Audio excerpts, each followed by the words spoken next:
Well, there is outrage across the UK and beyond after the US president ሰላም ጤና ይስጥልኝ በአሜሪካ በተለያየ ግዛት ለምትገኙ ኢትዮጵያን በሙሉ እንዲሁም የቪዲዮ ይመለከታኛል ለምትሉ ሰዎች በሙሉ ዶናልድ ትራምፕ ባሳለፈው ሳምንት የሚያስደነግጡ እንዲሁም የሚያስደስቱ ህጎችን አውጥተዋል። ስለዚህ በዛሬ ቪዲዮ በባለፈው ሳምንት ማለትም ባሳለፍነው ከሰኞ እስከ አርብ በነበሩት ቀናት የትራምፕ መንግስት ያወጧቸው ሁለት አስደንጋጭና አስጨናቂ ህጎች አሉ።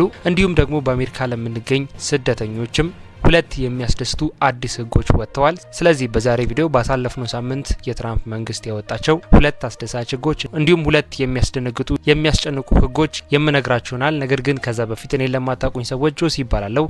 እንደዚህ አይነት ከስራ ጋር ከቪዛ ጋር እንዲሁም ከዩኤስ ኢሚግሬሽን ጋር የተገናኙ ቪዲዮዎች ነው ማዘጋጀው። ስለዚህ እንደዚህ አይነት ቪዲዮዎች ማግኘት የምትፈልጉ ሰዎች የዚህን ዌብሳይት ሊንክ ዲስክሪፕሽን ቦክስ ውስጥ አስቀምጥላችኋለሁ። እኔ ካስረዷችሁ ወይም እኔ ካብራራውላችሁ በተጨማሪ በራሳችሁ ገብታችሁ ኢንፎርሜሽን ማግኘት የምትፈልጉ ሰዎችም ያስቀመጥኩላችሁ ሊንክ መጠቀም ትችላላችሁ። ተጠቅማችሁ ስትመጡ ዌብሳይቱ ልክ በዚህ በምትመለከቱት መልኩ ነው የሚከፍተው። እዚህ ጋር ዩኤስ ኢሚግሬሽን አፕዴት ናቪጌቲንግ ዘ ጃንዋሪ 2026 ሽፍት የሚል አለ። እዚህ ጋር የምትመለከቱትን ኢሜጅ ወይም እዚህ ጋር ያለውን ታይትል መንካት ትችላላችሁ። ራሱ ሪዳይሬክት አድርጎ ወደ ውስጥ ፔጅ እንዲያስገባን መግቢያው ላይ የነገርኳችሁ ባሳለፍነው ሳምንት የወጡ ሁለት አስደንጋጭ እንዲሁም ሁለት አስደሳች ህጎች አሉ። ስለዚህ እነሱም እዚህ ጋር ተዘርዝረው ተቀምጠዋል በክፍል ማለት ነው። ስለዚህ እየገባን አንድ ባንድ እንመለከታቸዋለን። ዶናልድ ትራምፕ ወይም የአሜሪካ መንግስት በዚህ ወቅት ለስደተኞች በርካታ ተለዋዋጭነት ያላቸው ህጎችን እያወጣ ነው። ሁላችንም እንደምናውቀው በዚህም ምክንያት እኛ ኢትዮጵያን ስደተኞች እንዲሁም ሌሎች የሌላ ሀገር ዜግነት ያላቸው ስደተኞችም ጭምር በከፍተኛ ሁኔታ እየተጨናነቁ ነገስ ምን ይሁን፣ ዛሬስ ምን ይቀየር ይሁን፣ ከነገወዲያስ ምን ይባል ይሁን በሚል ጭንቀት ውስጥ ነው ሁላችንም ያለ ነው። ባሳለፍነው ሳምንትም የወጡ በርካታ ህጎች አሉ። ከነሱም መካከል አስደንጋጭ ወይም ባድ ኒውስ ከተባሉት የመጀመሪያው እዚህ ጋር እንደምትመለከቱት ፕሪሚየም ፕሮሰስ ፊ እንዲጨምር ተደርጓል። ይህ ምን ማለት ነው? የፕሪሚየም አገልግሎት ማለትም ለቪዛ ፕሮሰሲንግ ማለት ነው። ፕሪሚየም አገልግሎት ክፍያው ከፍ እንዲል ተደርጓል ለሁሉም ማለት ነው። እዚህ ጋር እንደምትመለከቱት በጃንዋሪ 21 2026 ማለት ነው የወጣ አዲስ ህግ አለ። ህጉም እንደነገርኳችሁ ፕሪሚየም ፕሮሰስ ክፍያ ከፍ እንዲል ወይም አገልግሎት ፊ የምንለው ከፍ እንዲል ተወስኗል። ይህም ወደ ስራ የሚገባው ወይም ወደ ተግባራ የሚገባውም ከማርች 1 ማለትም አሁን የሚመጣው የፊታችን ማርች 1 2026 በኋላ እንደሚሆን ተገልጿል። ይህም የፕሪሚየም አገልግሎት ወዴት ነው ከፍ ያለ ወይ ደግሞ ክፍያው ምን ያህል ነው የተጨመረው የሚለውን በምንመለከትበት ጊዜ እዚህ ጋር እንደምትመለከቱት ለአይ 129 ክላሲፊኬሽን ውስጥ ለሚካተቱት ለምሳሌ ለኤች1ቢ ኤል1 ኦ2 እንዲሁም አይ 140 የሚባለው ወይም አይ 140 በሚባለው የኢሚግራንት ፎርሞች ወይም ፒቲሽኖች ላይ ቪዛዎች ላይ ማሻሻያዎች ተደርጓል። ማሻሻያዎችም ከ$2800 ወደ $2965 ከፍ እንዲሉ መደረጉ ተገልጿል። ይህ ፕሪሚየም ፕሮሰስ ፊ ተግባራዊ የሚሆነው ማለትም የተጨመረው ኢንክሪዝ የተደረገው ወደ ስራ የሚገባው ማርች 1 2026 ማለትም የፊታችን ማርች 1 ላይ ወደ ስራ እንደሚገባ ተገልጿል። በሁለተኛ ደረጃ አስደንጋጭ የተባለው እንዲሁም ብዙ ከቨሬጅ ያገኘው የዜና ሽፋን ያገኘውም እኔም ቪዲዮ ሰርቼበት ነበረ ለ75 ሀገራት ኢሚግሬሽን ቪዛ ፍሪዝ እንዲሆን ተደርጓል። ወይም ለ75 ሀገራት ሀገራችን ኢትዮጵያን ጨምሮ ማለት ነው ፖዝ እንዲደረጉ ከማንኛውም አይነት የኢሚግራንት ቪዛ ፖዝ እንደሚደረጉ ተገልጿል ባሳለፍነው ሳምንት ማለት ነው። ይህም ያሳለፍነው ጃንዋሪ 21 በኋላ ተግባራዊ እንደሚሆን ተገልጿል። Karen Tumlin, an immigration attorney and director of the Justice Action Center. Karen, thank you so much for your time today. But I want to ask you, because in the past, you've accused TPS revocations done by this administration of unleashing widespread chaos. ስለዚህ ባሳለፍነው ሳምንት ከወጡት አስደንጋጭ ህጎች መካከል እጅግ በጣም ከባዱና ብዙ ኢትዮጵያንን ተስፋ ያስቆረጠው ህግ ይህ ለ75 ሀገራት ቪዛ ፍሪዝ እንዳይደረግ ወይ ደግሞ ቪዛ ሙሉ በሙሉ እንዲቋረጥ መደረጉ በዚህ 75 ሀገራት ዝርዝር ውስጥም ሀገራችን ኢትዮጵያ መኖሯ ብዙዎቻችንን አሳዝኗል። ስለዚህ ባሳለፍነው ሳምንት አስደንጋጭ እንዲሁም ባድ የሆኑ ዜናዎች መካከል እዚህ ጋር የምትመለከቷቸው ወይም አሁን የነገርኳችሁ ሁለቱ ናቸው። እንዲሁም ባሳለፍነው ሳምንት በተመሳሳይ መልኩ አሪፍ የሚባሉ መልካም የሚባሉ ዜናዎችም ተሰምቷል። ስለዚህ እዚህ ጋር የምትመለከቷቸው ሁለት አስደሳች ህጎች አሉ። ከነሱ መካከል ምንድናቸው የሚሉትን እንመለከታለን። የመጀመሪያው እዚህ ጋር እንደምትመለከቱት ስቴቢሊቲ ፎር ኤግዚስቲንግ ቪዛ ሆልደር ይላል። ይህ ምን ማለት ነው? ለነባር ቪዛ ላላቸው ሰዎች ማለትም በአሜሪካ የምትገኙ የአሜሪካ ቪዛ ያላችሁ ለምሳሌ ግሪን ካርድ ሊሆን ይችላል ወይም ማንኛውም አይነት የስቱደንት ቪዛም የስራ ቪዛ ሊሆን ይችላል የቱሪስት ቪዛ በቃ በአጠቃላይ ማንኛውም አይነት ቪዛ ያላችሁ ሰዎች በአሜሪካ የምትገኙ የነባር ቪዛ ያላችሁ ሰዎች የተሰጠ ዋስትና አለ።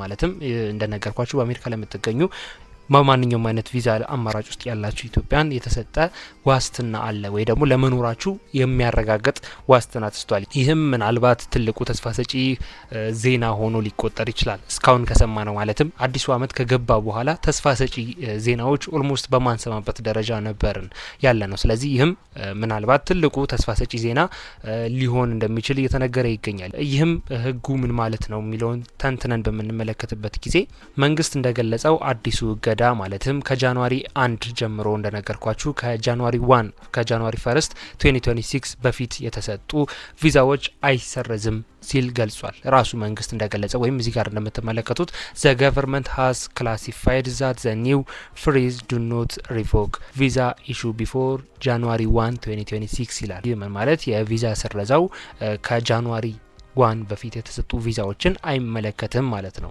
ይህ ምን ማለት ነው? ኦልሞስት አዲሱ አመት ከመግባቱ በፊት ወደ አሜሪካ የገባን ሰዎች የአሜሪካ ቪዛ ያለን ሰዎች ከዚህ ነገር ነጻ ነን ማለትም ከቪዛ እገዳው ወይም ደግሞ ከቪዛ ስረዛው የሚገልጽ ዜና ነው። ይህም ቀድሞውኑ በአሜሪካ ውስጥ ኖራችሁ የሁኔታ ለውጥ ወይ ደግሞ አጀስትመንት ኦፍ ስታተስ የምንለውን የምታደርጉ ከሆነ የኤምባሲዎች እገዳ እንዲሁም ደግሞ የቪዛ መቋረጥ ለናንተ ማለትም እንደነገርኳችሁ ከጃንዋሪ 1 በፊት ወይም አዲሱ አመት ከመግባቱ 26 ከመግባቱ በፊት ወደ አሜሪካ የገባ ሰው እንደነገርኳችሁ የኤምባሲ እገዳ የቪዛ መቋረጥ ምናምን የመሳሰሉት አይነት ተጽዕኖች በእኛ ላይ እንደማይፈጸሙ ተገልጿል ወይ ደግሞ እንደማይሰራ ተገልጿል። ጉዳያችንን ማለትም ያላለቀ ጉዳይ ካለ ለምሳሌ አጀስትመንት ኦፍ ስታተስ ውስጥ የቆየን ሰዎች ልንሆን እንችላለን ወይ ደግሞ ብቻ አጠቃላይ የምናደርጋቸው ኬዞች ካሉ ምሳሌ ለግሪን ካርድ አፕላይ ያድርገን ሊሆን ይችላል። ለአሳይለም አፕላይ አድርገን እየጠበቅን አሳይለም እየጠበቅን ሊሆን ይችላል። በአጠቃላይ የኢሚግሬሽን ጉዳይ እየሰራን ከሆነን ጉዳያችንን በሀገር ውስጥ በዩኤስሲአይኤስ በአሜሪካ ኢሚግሬሽንና ዜግነት አገልግሎት በምንለው ማለት ነው በሰላም ማስቀጠል እንችላለን ወይም በፊት በነበረው አሰራር መሰረት ማስቀጠል እንችላለን። ከጃንዋሪ 1 ወደዚህ ወደ አሜሪካ የገባችሁ ሰዎች ግን ይህ ነገር ለእናንተ ተቀባይነት የለውም። ምክንያቱም አዲሶቹ ተግባራዎች ወይም አዳዲሶቹ ህጎች እናንተን ይመለከቷቸዋል ማለት ነው። ነገር ግን ከጃንዋሪ 1 በፊት ወደ አሜሪካ የገባን ኢትዮጵያኖችም ሆነ ሌላ ማንኛውም ሰው ከዚህ የቪዛ እገዳና ከአዲሶቹ ህጎች ነጻ መሆኑን ተገልጿል። ስለዚህ ይህ እጅግ በጣም አስደሳች ዜና ነው። በሁለተኛ ደረጃ አስደሳች ዜና የተሰማው የፍርድ ቤት ውሳኔ ነው። በኦፕሬሽን ሜትሮ ሰርጅ በሚባለው ማለትም በሚኒሶታና በመሳሰሉ ግዛቶች የአይስ ኤጀንቶች ማለትም የአይሲኢ የጥበቃ አባላት ዜጎችን ስደተኞችን ማለት ነው በኃይል ሲያስሩ ሲገሉ እንዲሁም ደግሞ አላስፈላጊ ነገሮችን ዲፖርትም ጭምር ሲያደርጉ የቆዩበት ሳምንት ነበረ። ከዚህ ጋርም ተያይዞ ባሳለፍነው ሳምንት በጃንዋሪ 19 ወይም 19 የፌዴራል ፍርድ ቤት ወይም የፌዴራል ከፍተኛ ፍርድ ቤት ሱፕሪም ኮርት ማለት ነው ለአይሲኢ ወይም ለኢሚግሬሽን ከስተም ኢንፎርስመንት እገዳ ወይም ክልከላ አድርጎበታል። ክልከላውም እዚህ ጋር እንደምትመለከቱት ማለትም የፌዴራል ፍርድ ቤቱ የወሰነው ውሳኔ እዚህ ጋር እንደምትመለከቱት ማንኛውንም ስደተኛ ያለ በቂ ምክንያት ማሰር አይችልም። የማንኛውንም ተሽከርካሪ ማለትም የማንኛውንም ዜጋም ሆነ ስደተኛ መኪና በሚያሽከረክርበት ወቅት ያለምንም በቂ ምክንያት መኪና ማስቆም እንዲሁም ለሰላማዊ ሰልፍ ለወጡ ስደተኞችም ሆነ ማንኛውም ሰው ጉዳት ማድረስ ማለትም ሰልፈኞችን መደብደብ ሊሆን ይችላል። አይስ ቦሎችን የምንላቸው የሚተኩሷቸውን ነገሮች እንዳይተኩሱ እንዲሁም አይል ላይ የሚሮጫቸው ይሄ ጭሶቹን የመሳሰሉት አይነት ነገሮችን ማድረግ እንዳይችሉ የፌዴራል ፍርድ ቤት እገዳ አሳልፏል። ስለዚህ ማንኛውም ስደተኛ ወይም ማንኛውም በአሜሪካ የሚገኝ ሰው መንቀሳቀስ ይችላል ያለ በቂ ምክንያት በማንኛውም ኃይል አይሲም ሆነ ዲፓርትመንቱ ሆምላንድ ሴኩሪቲ የምንለው ዲኤችኤስ የምንለው ማለት ነው ያለ በቂ ምክንያት ማሰር፣ ዲፖርት ማድረግ እንዲሁም ማንኛውም አይነት እርምጃ መውሰድ እንዳይችል የፌዴራል ፍርድ ቤት ውሳኔ አሳልፉበታል። ስለዚህ ባሳለፍነው ሳምንት ሁለት እጅግ በጣም የሚያስደስቱ ለስደተኞች ተስፋ እንዲኖረን የሚያደርጉ የሚያስደስቱ ሁለት ዜናዎች ወጥተዋል ወይም ሁለት አዳዲስ ህጎች ወጥተዋል የነገርኳችሁ ማለት ነው። ስለዚህ የዛሬው መረጃ ይሄን ይመስል ነበር። አሪፍ ኢንፎርሜሽን በአጭሩ እንዲሁም በግልጽ ሼር እንዳረኳችሁ ተስፋ አድርጋለሁ። ሀሳብ አስተያየት እንዲሁም ጥያቄ ካለ ቀጣይ እንድሰራው የምትፈልጉት ቪዲዮም ካለ ኮሜንት ላይ መጻፋችሁን እንዳትረሱ። መግቢያው ላይ እንደነገርኳችሁም ለዚህ ቻናል አዲስ የሆናችሁ ሰዎች እንደዚህ አይነት ከዩኤስ ኢሚግሬሽን ጋር የተገናኙ ቪዲዮዎች ስለሆነ ማዘጋጀው ሁላችሁም ሰብስክራይብ አድርጋችሁ ቤተሰብ መሆናችሁን እንዳትረሱ። ቪዲዮም ከመውጣቱ በፊት ሁላችሁም ላይክ እያረጋችሁ እንደወደዳችሁት እንደተመቻችሁ አሳውቁኝ። ምክንያቱም ላይክ ባረጋችሁት ቁጥር ምን ያህል ቪዲዮ እየወደዳችሁት እየተመቻችሁ እንደሆነ ስለምረዳ በርካታ ቪዲዮዎች እንዳዘጋጅላችሁ ይረዳኛል። ስለዚህ ሁላችሁም ላይክ እያረጋችሁ እንደወደዳችሁት እንደተመቻችሁ አሳውቁኝ። በቀጣይ በርከት ያለ ቪዲዮዎች አዳዲስ የሚወጡ መረጃዎች ካሉ ቶሎ ተከታትዬ እንዳደርሳችሁ ማለት ነው። ስለዚህ በቀጣይ በሌላ ቪዲዮ እንገናኛለን። ለሁላችሁ መልካም እድል፣ መልካም ጊዜ።